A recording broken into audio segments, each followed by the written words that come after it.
भाई जो गुरु वचन पे डट गए, कट गए फंद 84 के।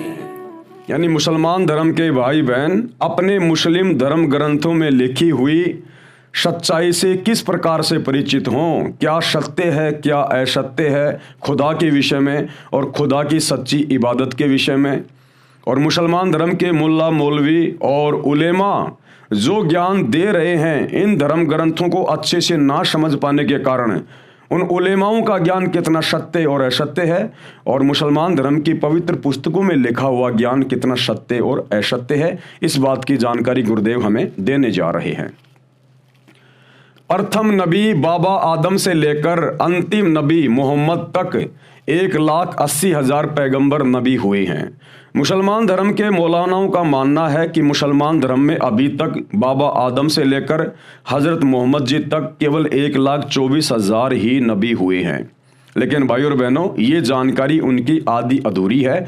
कुरान शरीफ में कहीं भी ऐसा कुछ नहीं लिखा हुआ है। जो जानकारी स्वयं अल्लाह कबीर ने, अल्लाह अकबर ने बाखबर रूप में सतगुरु रामपाल जी के रूप में आकर दी है, या ये कबीर अल्लाह 650 साल पहले बनारस के काशी में 120 वर्ष तक लीला में जीवन जीकर गए, अनेकों चमत्कार किए, 64 लाख हिंदू मुसलमानों को अपना शिष्य बनाया और उन्होंने आदरणीय धर्मदास जी के माध्यम से पवित्र ग्रंथ सूक्ष्म वेद कबीर सागर लिखवाया। उन्होंने 1,80,000 पैगंबर हजरत आदम से लेकर हजरत मोहम्मद जी तक बताए हैं। 1,80,000 पैगंबर नबी हुए हैं जो सब के सब काल यानी ज्योति निरंजन की ओर से भेजे गए थे, यानी शैतान की ओर से ही भेजे गए थे। हजरत आदम से लेकर हजरत मोहम्मद तक जितने भी नबी हुए हैं, सब के सब नबी इस शैतान के द्वारा भेजे गए थे, सुप्रीम गॉड के द्वारा नहीं भेजे गए। क्योंकि सुप्रीम गॉड अल्लाह कबीर, अल्लाह अकबर, जिसके विषय में कुरान शरीफ का ज्ञान देने वाला मुसलमानों का अल्लाह, मुसलमानों का डुप्लीकेट खुदा जो वास्तव में शैतान है, वो कुरान शरीफ का ज्ञान देते हुए अपने द्वारा भेजे गए नबी हजरत मोहम्मद जी को सूरत फुरकान 25 आयत नंबर 59 में कह रहा है कि ए हजरत नबी, जिस अल्लाह ने 6 दिन में आसमान और ज़मीन के दरमियान जो भी कुछ था उसको बनाया और 7वें दिन तख्त पे जा विराजा, उसके विषय में किसी बाखबर से जा पूछो। तो ये जितने भी नबी हैं मुसलमान धर्म में, ये सब शैतान के द्वारा भेजे गए हैं। वो सुप्रीम गॉड अल्लाह कबीर, अल्लाह अकबर, वो कभी अपने सतलोक से 7वें आसमान से कभी भी कोई नबी नहीं भेजता, कोई अवतार नहीं भेजता, कोई पैगंबर नहीं भेजता है। अपने ज्ञान का पैगंबर वो स्वयं ही बन के आता है।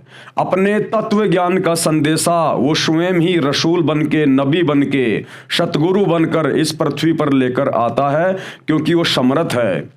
और समर्थ को किसी अन्य पैगंबर को या नबी को भेजने की आवश्यकता नहीं पड़ती है। जिसका काम उसी को साजे और करे तो मूर्ख बाजे। पैगंबर भेजने का काम, अवतार भेजने का काम केवल ये ज्योति निरंजन, ये काल, ये शैतान करता है। ये स्वयं अपने ओरिजिनल रूप में इस पृथ्वी पर अपने ज्ञान का पैगाम लेकर नहीं आता है, क्योंकि इसकी मजबूरी है।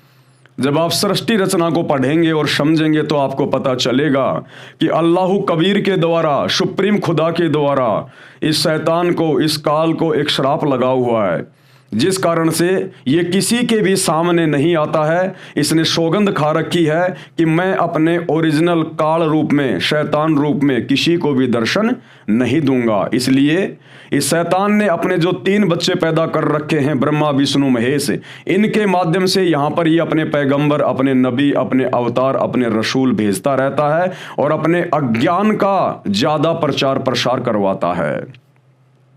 तो इसी शैतान के द्वारा हजरत आदम को श्री ब्रह्मा जी के लोक से भेजा गया।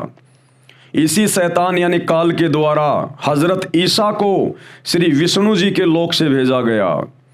इसी शैतान यानी काल के द्वारा हजरत मोहम्मद जी को श्री शंकर जी के लोक से भेजा गया। और श्री विष्णु जी के द्वारा, इसी शैतान द्वारा त्रेता युग में श्री रामचंद्र जी को और द्वापर में श्री कृष्ण जी को भेजा गया। और इन सभी अवतारों ने हिंदू धर्म में जिनको अवतार कहते हैं और मुस्लिम धर्म में उनको नबी, पैगंबर या रसूल की संज्ञा दी जाती है। तो ब्रह्मा विष्णु महेश के माध्यम से जितने भी पैगंबर आए हैं, नबी आए हैं, अवतार आए हैं हिंदू या मुस्लिम धर्म में, इन सब ने केवल अपने पिता शैतान का ही प्रचार प्रसार किया है और पूरी दुनिया को अज्ञान के रंग में रंग कर अंत में ये दुर्गति को प्राप्त होकर वापस अपने लोक में चले जाते हैं। तो क्या समझाना चाहते हैं? हजरत मोहम्मद अंतिम नबी हुए हैं, इनके बाद नबी परंपरा समाप्त हो गई। हजरत मोहम्मद जी के बाद इस शैतान ने अपने नबी भेजना बंद कर दिया और अब इस शैतान के द्वारा कलयुग के अंत में यानी लाखों वर्ष बाद जो अंतिम नबी भेजा जाएगा, अंतिम अवतार भेजा जाएगा, वो होगा कल्कि अवतार, जिसको निकलंक भी कहा जाता है। वो कलयुग के एंड में लाखों वर्ष बाद आएगा, उस समय उसका जन्म होगा। कुरान ज्ञान दाता ने भी कुरान मजीद में सूर अहजाब 33 आयत नंबर 40 में बताया है, लोगों, मोहम्मद तुम्हारे मर्दों में से किसी के बाप नहीं है। कुरान का ज्ञान देने वाला ये शैतान कह रहा है कि ए लोगों, ये हजरत मोहम्मद तुम में से किसी का बाप नहीं है, अर्थात ये अल्लाह नहीं है, ये खुदा नहीं है, ये तो मेरे द्वारा भेजा गया एक पैगंबर है। मगर ये अल्लाह के रसूल और नबियों के समापक आखिरी नबी हैं और अल्लाह हर चीज़ का ज्ञान रखने वाला है। यानी ये मुसलमान धर्म के अंतिम नबी हैं हज़रत मोहम्मद जी, जो शैतान की ओर से भेजे गए थे। आप मुस्लिम भाइयों की पुस्तक में बिल्कुल साफ साफ लिखा हुआ है। बहुत सारे मुसलमान धर्म के मुल्ला मौलवी काजी उलेमा अपने अपने विचार अपने धर्म में प्रकट करते हैं कि हज़रत मोहम्मद के बाद अभी इमाम मेहंदी आना बाकी है, जो हमारा अंतिम नबी होगा, हज़रत इमाम मेहंदी। तो भाइयों और बहनों, आप ही मुसलमान भाइयों की पवित्र पुस्तक में बिल्कुल साफ साफ लिखा हुआ कुरान मजीद में सूर अहजाब 33 और आयत नंबर 40 में कुरान का ज्ञान देने वाला मुसलमानों का खुदा क्या कह रहा है कि ए लोगों, मोहम्मद तुम्हारे मर्दों में से किसी के बाप नहीं है, मगर ये अल्लाह के रसूल और नबियों के समापक यानी आखिरी नबी हैं। इसके बाद कोई नबी मुसलमान धर्म में नहीं आएगा। जो गुरु वचन पे डट गए, कट गए फंद 84 के, कट गए फंद 84 के, कट गए फंद 84 के।